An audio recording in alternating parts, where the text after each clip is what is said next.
Hello, friends. I want to talk to you today a little bit about what it means to set your intention for the year. But in order to do that, it's so important to look backwards. So, one of the things that's kind of running through my mind is this idea of to move forward, you got to look back.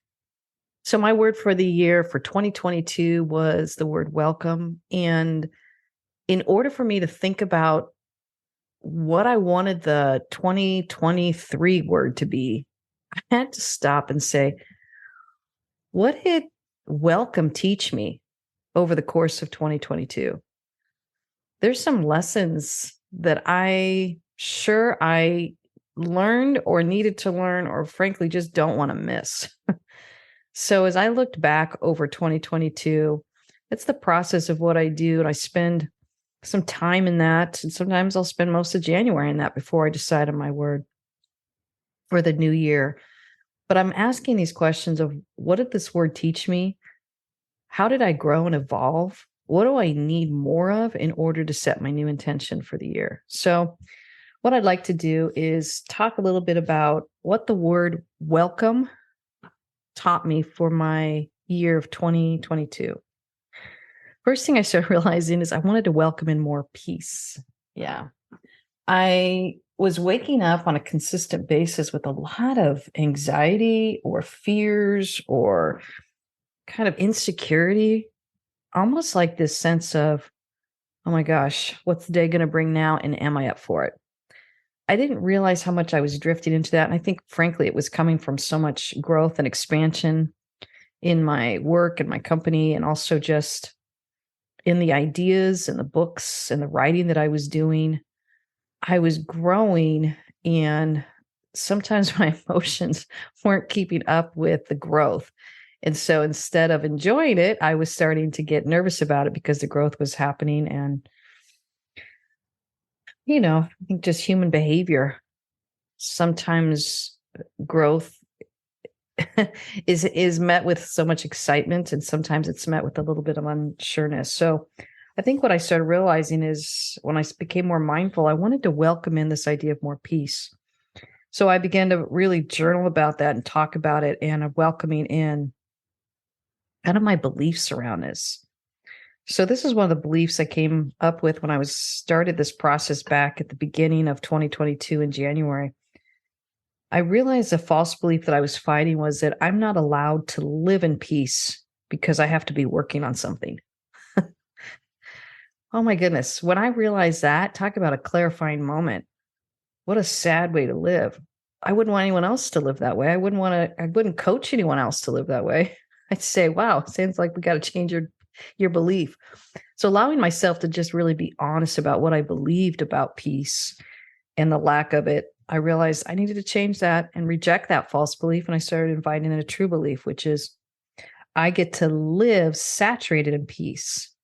And this gets to be my new normal. And then as I moved in that courage piece, and courage is all about action, what action steps do I want to take? I realized I just wanted to stay more present to what was motivating peace and what was blocking peace. So that gives you an idea of how I started out my year of 2022. And that intentionality really took me on quite a ride. I didn't realize how many factors were blocking my peace. Later on that month, I wrote about a false belief that I'm rejecting, that I'm alone and I'm doomed to fail. That'll wreck your peace, won't it? And I began to invite in my new true belief that God is partnering with me to care for me and with me, mind, body, heart, and spirit. And I get to love myself through this as I address what is keeping me stuck. So I began to even realize this other aspect of blocking my peace was kind of trying to do it on my own, or feeling like I couldn't get the support or help I need. And again, my faith is important to me. So how I integrate God and my faith into grappling with things like cultivating peace is a critical part of my bringing my whole self to this process, mind, body, heart, and spirit. And so I was just starting to become more and more mindful of what was blocking my peace. And as I began to use the word welcome to set my intention, I was welcoming really the truth around peace. I was kind of welcoming in what was blocking my peace, the false beliefs around it, and really welcoming in new true beliefs. And you hear me talk about this a lot. It's so important to do both. Kind of on one hand, you are rejecting a false belief. So you want to articulate it. Like, I'm not allowed to live in peace. That was really a false belief I realized I was grappling with. True belief is I get to live in it. I get to saturate in it. I may not know how yet. I may not know how to do it on my own. But again, my true belief is that I have a power bigger than me, which I call God, and who loves me, is for me, and is pursuing me. So therefore, I get to step into this and grapple with this with a much smarter being than myself. So that's how I started out 2022, kind of welcoming in what I wanted to be grappling with.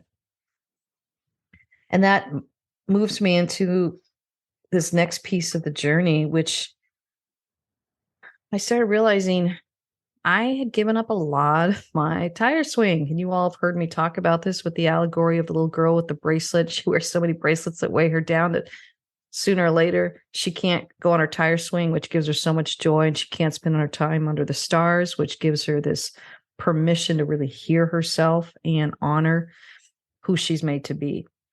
So I realized too, my clarity was, I'm reading my journal here, it says, I woke up with some more peace after giving myself time to rest and enjoy my Sabbath. I felt the weariness wash over me. And in giving myself time, I began to feel it lift. So here's what I did on my tire swing. I went on a beautiful walk. I got lost in no Narnia movies. I enjoyed veggies, let myself get rest, no shoulds, no striving. That's to me what a day of Sabbath or a day of rest is. I grew up with the term Sabbath, which was just to really keep one day of the week completely protected to regroup, refresh, refuel. And honestly, I don't always do it well, but I'm finding when I do reserve one day of the week to just pay attention to me, find my connection with my sense of self and the God that lives within me, I am sensing a whole new awareness of what I need for my life. And the way that I stay connected with that is I go and find my tire swing. My tire swing is a way to return myself to my sense of self. We can get so busy with doing things and pushing and striving and being productive and making money and taking care of kids and caring for clients and just doing that next project, that next thing. I began to realize part of my tire swing was missing, which led me into a new true belief that I grappled with and really hung on to, which is I get to belong to me. And this is such an important statement for me. I think with someone who is a consistent recovering people pleaser, I start asking the question way too much. What will make you happy? What will make you happy? What will make you happy? And certainly that is a powerful and important question to ask so that we don't live in a very self-absorbed, self-centered world. But there's a shadow side to everything. When I am way over focused on what's making other people happy, I'm not able to focus on what makes me happy. And then I lose my tire swings. And then I'm focusing on just making sure that I keep up with the bracelets and I'm balancing everything. So finding that tire swing helped me move into cultivating more peace. I also started doing what I call peace prayers.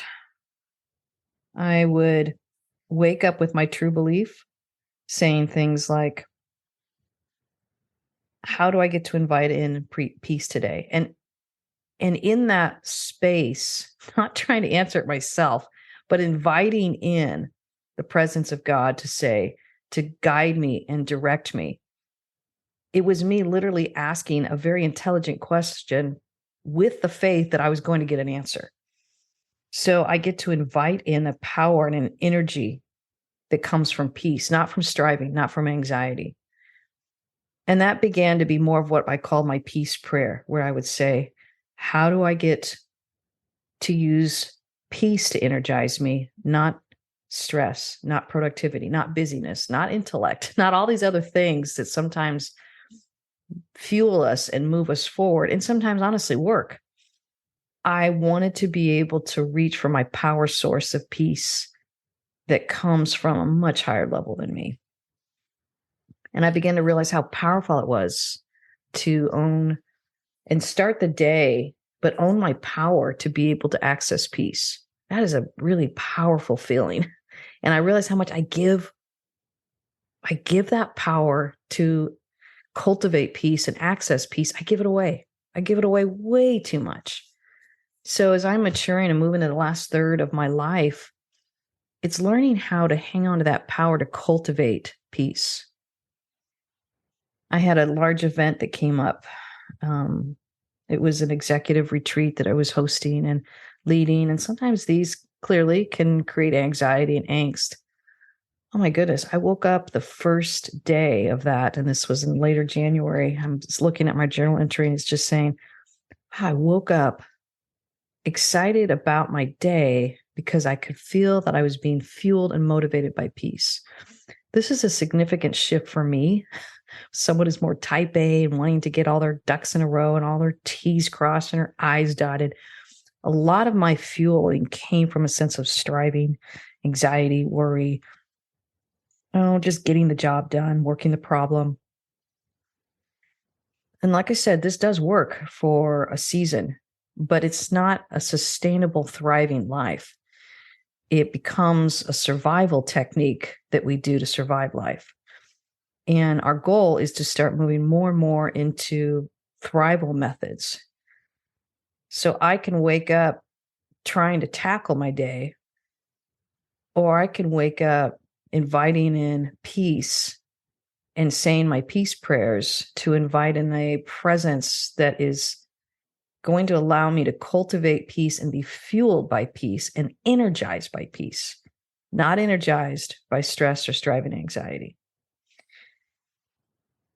And that's when that shift started coming more for me at this first half of the year, of just this awareness that I have the power to grow my peace, and my energy gets to be connected to that sense of peace.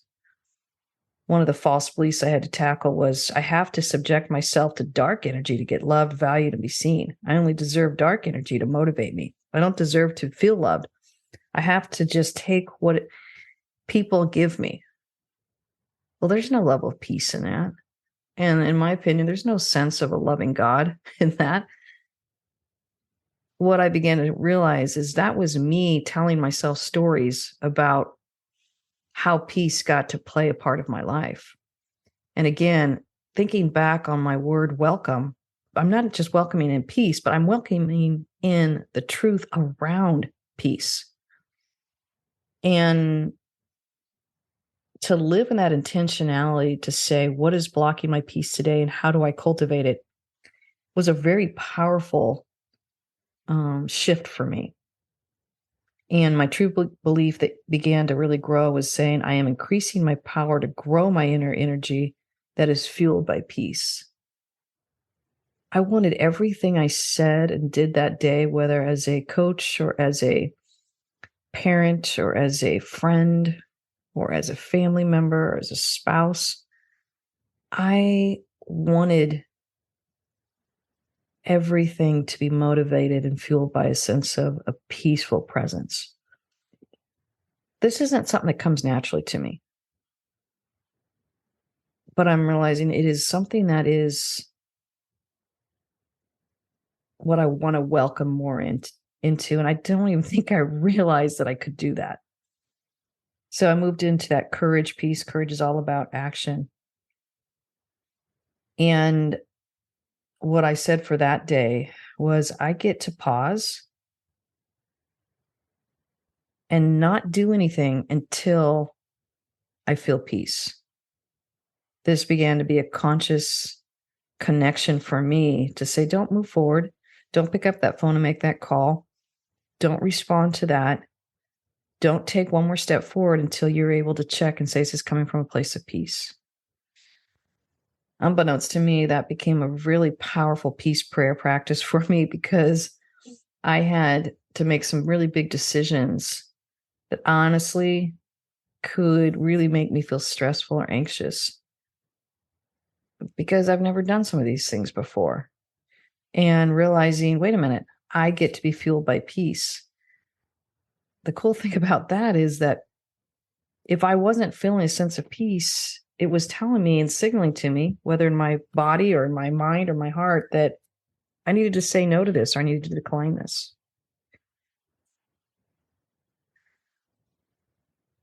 So as I moved through this journey, this was really representative of the first half of my year for 2022.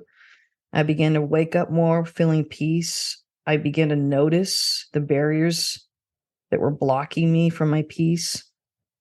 One of my journal entries that I'm reading here is I woke up, here's my clarity. I woke up more powerful and yet feeling very alert. Interesting how I wake up with such an active mind. That's just all I wrote for clarity. For confidence, that's all about our beliefs. I started realizing I'm feeling a subtle shift in my central nervous system. It's starting to believe it gets to relax. I was not aware that my body was not agreeing with my desire to have peace. My body and my mind were not in sync. My mind and my heart and my spirit were all cultivating peace, but my body was still on high alert. Learning how to relax my central nervous system became a huge part of my journey to make sure all the pieces were in sync.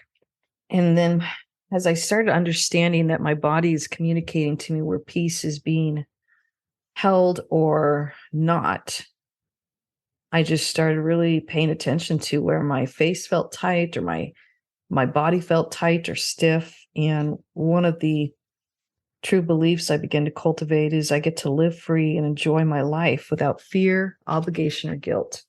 My body was communicating to me that it was holding a lot of fear and obligation and guilt. And that's another huge peace blocker, isn't it?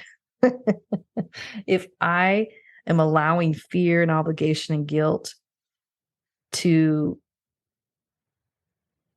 run havoc inside of me, it begins to tell me stories that aren't true. And I begin to move in ways in my life that aren't aligned with a life-giving, true sense of self, but it's really more aligned with this fear that we're going to disappoint or let people down or fail or get it wrong. Ugh, talk about dark energy, talk about dark power. It's not what I want. This welcoming in the truth around that was so powerful for me because I realized, oh my goodness, I can partner with whatever I want to partner with each day. Sometimes we live, I know I do, I live with a sense of kind of almost a victim of life. Well, whatever the day brings. To wake up and to be more intentional about what I'm going to invite in and what I'm going to reject. I believe this so strongly, and you see me do this when I work with groups. I did it last week when I was working at a keynote. I did it with the whole room, and it was so powerful. Within 2 minutes, the whole room was aligned with how we are inviting in things like freedom and hope and joy and comfort and resolve and abundance, and how we were rejecting things like scarcity and chaos and confusion and defensiveness. These were all about 60 plus nonprofits in the room who are doing great things in the world, but living with this intentionality of what we get to invite in and what do we get to reject. That is such a powerful way to live. And it doesn't take long. So I do it with groups all the time, but it's also a reminder of how many times do I wake up and just got to start drifting into my day, learning how to have this intentional awareness of what you want to invite in and reject, even if it's only a minute or two, can change the whole course of your day. And that's where we want to really have our clarity. What is it that we are waking up in? What is it that we're sitting in? And what is it we want to keep and what is it we want to get rid of? What do we want to truly invite in to replace something that's not helping us? And so that's when I begin to also realize I don't have to carry this on my own, because I started drifting to that next piece of, okay, I got to be really intentional about inviting in and rejecting. And so therefore it's all on me. This is another false belief that I unfortunately live with way too much. And this is why my faith is so important to me. It reminds me of the 12 steps. I so resonate with the 12-step program because it's recognizing that there's a power beyond yourself. That's the whole essence of what breaks the addiction. And I have my own addictions to busyness and to success and to fear of failure and to life and productivity and food and all these things that we try and distract ourselves with. Learning how to say, I get to stop, drop, and ask for help, because as much as I want to have this intentionality to invite in peace, I don't have to do this all on my own. So learning how to have this prayer and say, oh, today is harder than others. This morning is harder than others. I'm looking at my journal entry here, and I'm reading, I feel unsettled. I'm unsure about what's next.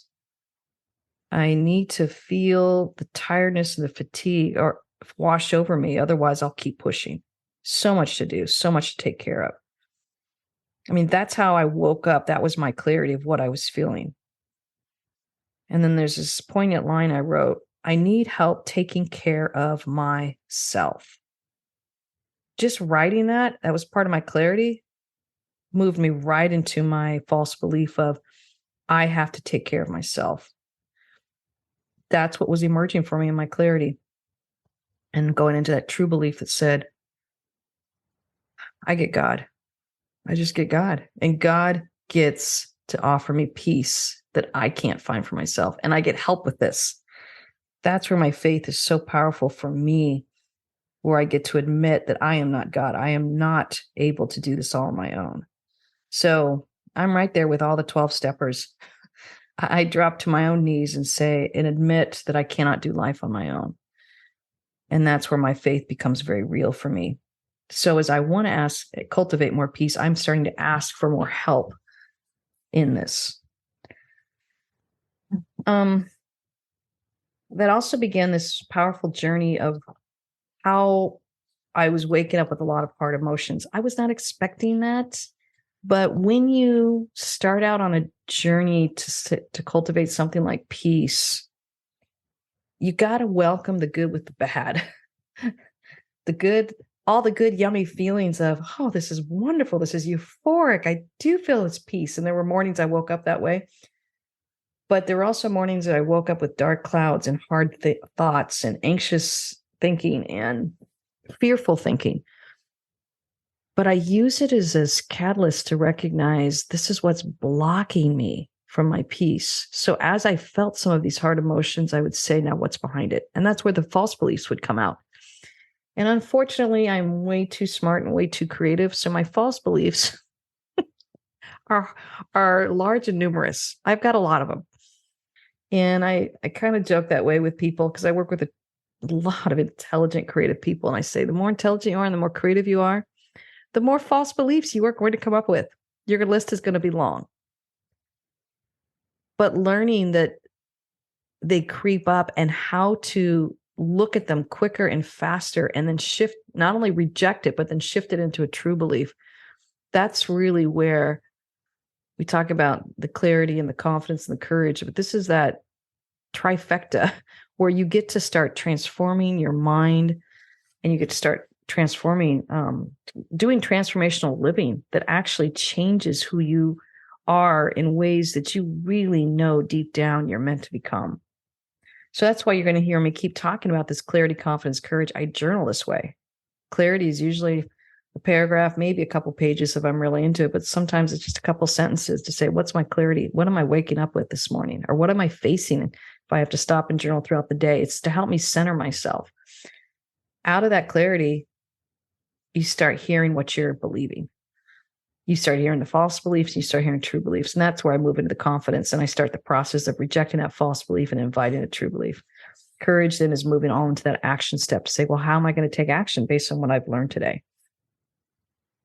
So that's the first half of 2022. As I move more into the second half, wow, life hit me hard.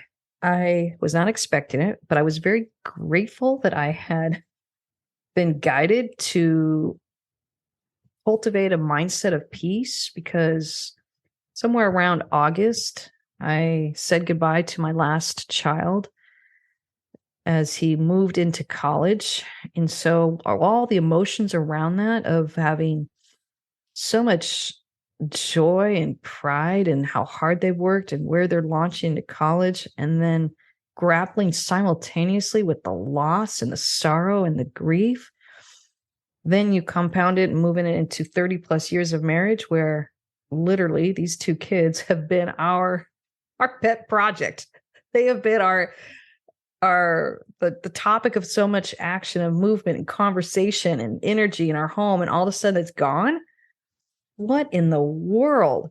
So much disorientation, so much change. Learning how to welcome in both the joy and the sorrow was really my next piece in my journey. And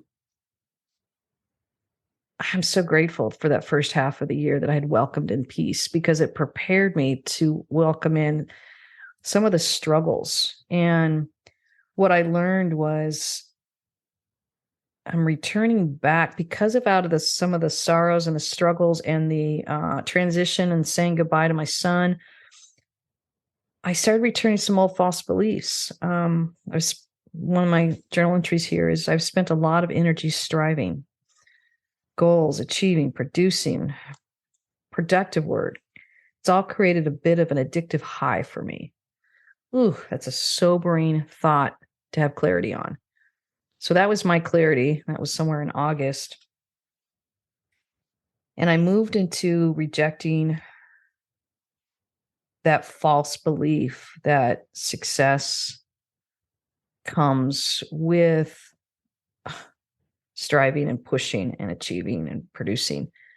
That is not at all what I want, but it's what I can easily drift into, particularly under pressure, particularly under stress, sorrow, grieving. These were all some hard spaces that I was entering into, and I was starting to just drift back into what I knew, what had got me through.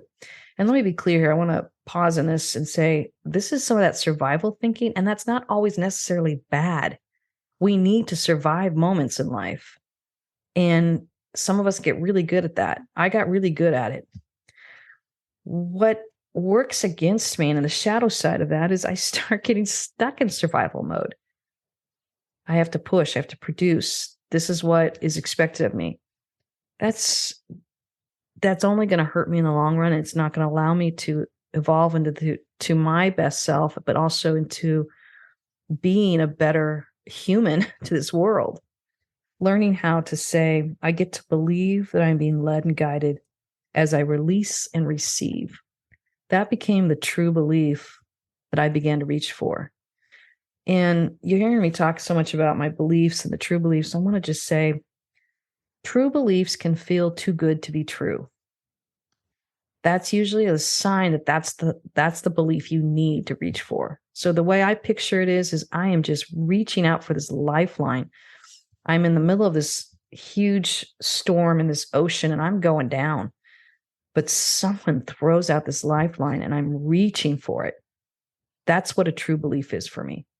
It doesn't mean I'm securely on solid ground or on a ship and I'm being rescued. It means I am reaching for something. I'm beginning the process of being rescued. So that is a real important distinction to make, because sometimes we can feel this true belief coming at us, but in the middle of a storm, nothing about it feels true. And so we want to reject it. And I don't blame you. I want to do that too. But that's where our faith can kind of kick in. If you can just lift up your hand and reach for it, that's the first step. You begin to cultivate that over the course of the next about 30 days. We're showing about 5 minutes a day. Neuroplasticity, neuroscientists are starting to show that that's what we need. About 5 minutes a day for about 30 days begins the process of shifting, creating new neural pathways in your brain to start to shift your mindset in ways that will help you instead of work against you. So I know this in my head, and that's what helps me just reach for that lifeline as I feel like maybe my world is going down or things are falling apart around me. I guess my true belief is there's always a lifeline. Sometimes I have to look harder for it. Sometimes it's really hard to grab onto and it's slippery, but there's always a lifeline. And if you can hang on long enough, you're not alone in it. You're not alone in it with people that come by, with God that is constantly there, with your sense of self. You're a person. You are in this, hanging on to that. And it's that lifeline that begins the process of pulling you up and getting you on steady ground again. The temptation can be, I don't want to grab that lifeline because it doesn't feel true. So I just might as well flail around the ocean. That's what we do sometimes because the true belief almost feels too hopeful or too risky. One of the most courageous things you can do is begin the process of rejecting a false belief, which feels stinking true. I just was reading about stinking thinking. Richard Rohr was talking about that.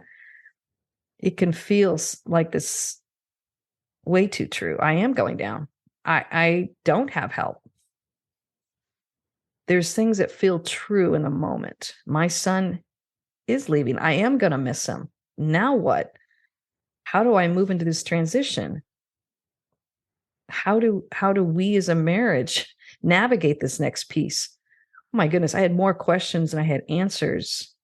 And then in the middle of it, my company is evolving and growing. So I have a lot I have to address there. It was a very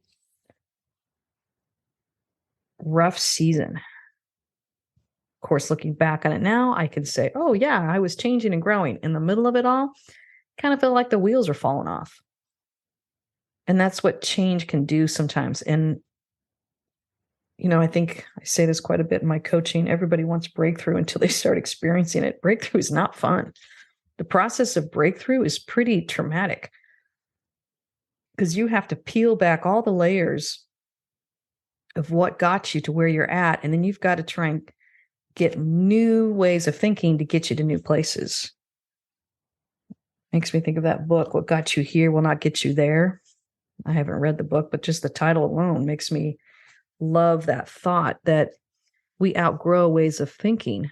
And so we have to recognize that we need new ways of thinking. But as in the process of letting go, it's scary, it's vulnerable, sometimes terrifying, traumatizing. It's a lot of hard emotions. But what I want to gently whisper to each of you is, oh, yeah, that's breakthrough. That's breakthrough. You'll feel the euphoria of it later. Right now, we just kind of feel the trauma of it. I was reading Richard Rohr's book today about the 12 steps, and I just loved his comment of saying that as alcoholics are releasing, or any kind of addicts are releasing things in their life, there's claw marks on it. Oh my goodness, I can relate.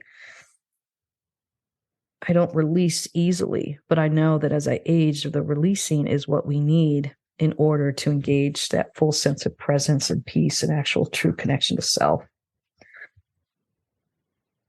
During this season, this is where I welcome in what I call this tension of holding sorrow and joy.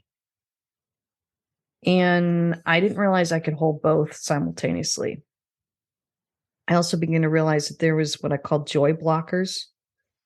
I started really developing this clarity around what was blocking my joy. I was dealing with a lot of people in crisis that was blocking my joy. I was taking too much of it on, taking too much at home with me. I was responding to every crisis at like a Mach 10 level. And I was too empathetic. I had to put boundaries around my empathy. So I began to really respond with, is this a yellow light, a green light, or a red light? Like, how do I want to move in this? That alone was an important practice for me to just slow it down and say, how am I going to engage with this situation? Do I need to pause? Is it full steam ahead? Is it a denial? No, it's a red light. That idea of yellow, red, and green light helped me start monitoring more of what I could do during that season as I was navigating so much change in my life, my personal life, and in my professional life. And I could feel that I was hitting my limit. And I think we all know when we're starting to hit that limit, I was hitting my limit of how much change I could handle. So I did more things to start protecting my sense of well-being and my sense of what I needed to refuel. And, you know, I guess I want to have this gentle reminder when you're going through a rougher season, whether it's through change or trauma or something going on in your life, but you can feel yourself really struggling and grappling with it, you need to up your self-care. Our tendency is to do the opposite, push harder. I want to say, no, take longer walks, take more naps.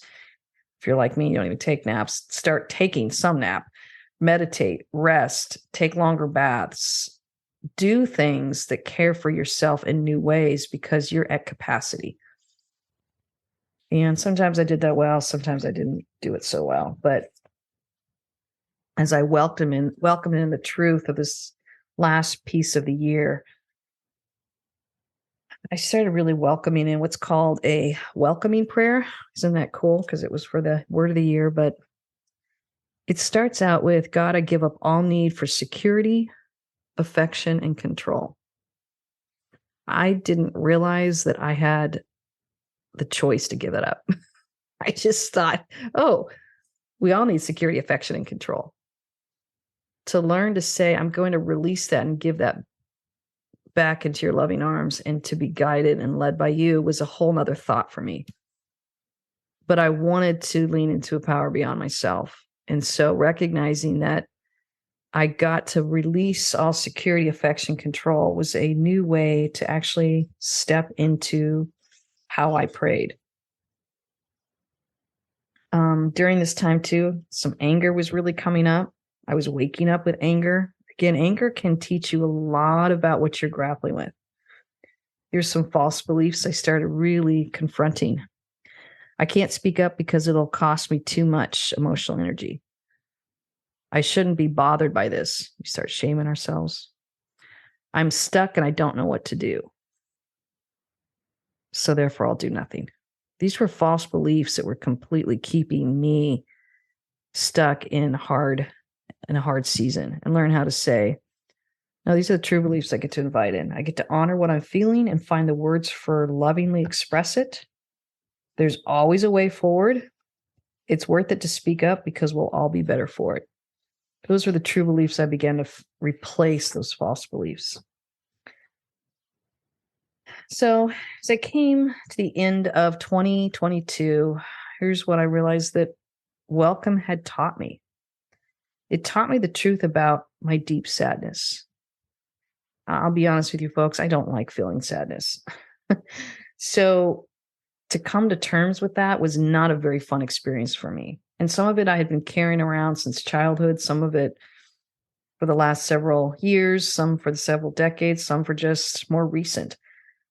But I didn't have a really good coping strategy to deal with sadness. And so the truth that happens around that, that's where we kind of drift into more chronic states of depression and anxiety and isolation and things like that.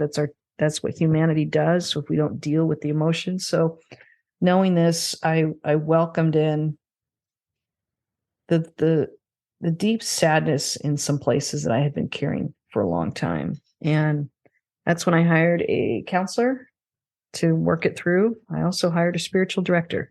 I had my team around me, and I really welcomed in some sage voices to help me navigate some kind of troubled waters.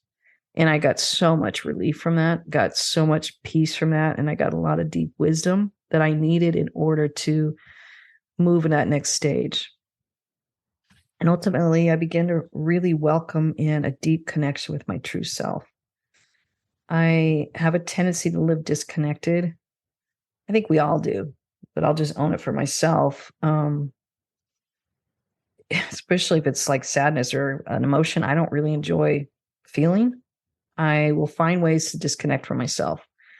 whether it's through, like mentioned earlier, it could be Netflix, it could be food, it could be busyness, it could be people, it could be people's problems, all these things that I can turn to that I would rather do. I used to joke, man, I'd rather clean the bathroom floor with a toothbrush than have to deal with some of these things that I don't want to deal with internally.